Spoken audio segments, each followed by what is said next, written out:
Hello, আসসালামু আলাইকুম প্রিয় আপু ভাইয়েরা। আশা করি সবাই ভালো আছেন। আমিও ভালো আছি। আজকে আমি বানাবো জালি কাবাব। যেহেতু ঈদ সামনেই তাই কিছু জালি কাবাব বানাইয়ে ফ্রোজেন করে রেখে দেবো।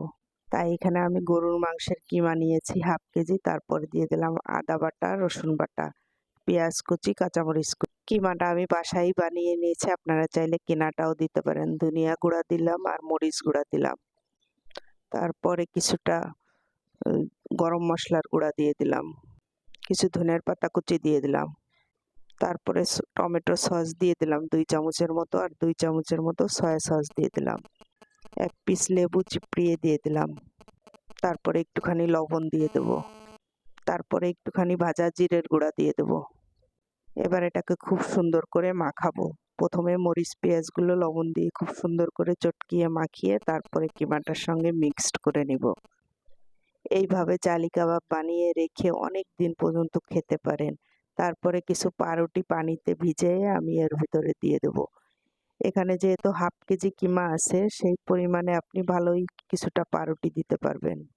পাউরুটিগুলো পানিতে ভিজানোর পরে সাইডে আবার সুন্দরভাবে চটকিয়ে তারপরে কিমার সঙ্গে মিক্সড করে নেব।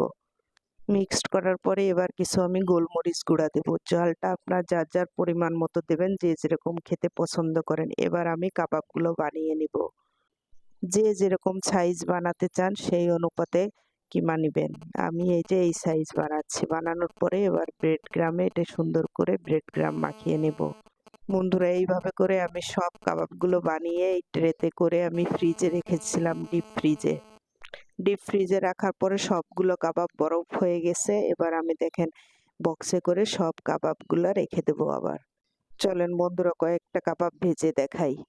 তার জন্য প্রথমে একটা ডিম ফেটে ডিমের ভিতর কাবাবগুলো চুবিয়ে তারপরে তেলের ভিতর ছেড়ে দিলাম। এবার একটু সময় নিয়ে কাবাবগুলো ভেজে নেব। একটু টাইম লাগে ভাজতে। চুলাটা হাই রাখবেন না, একদম লো হিটে রেখে কাবাবগুলো ভেজে নেবেন।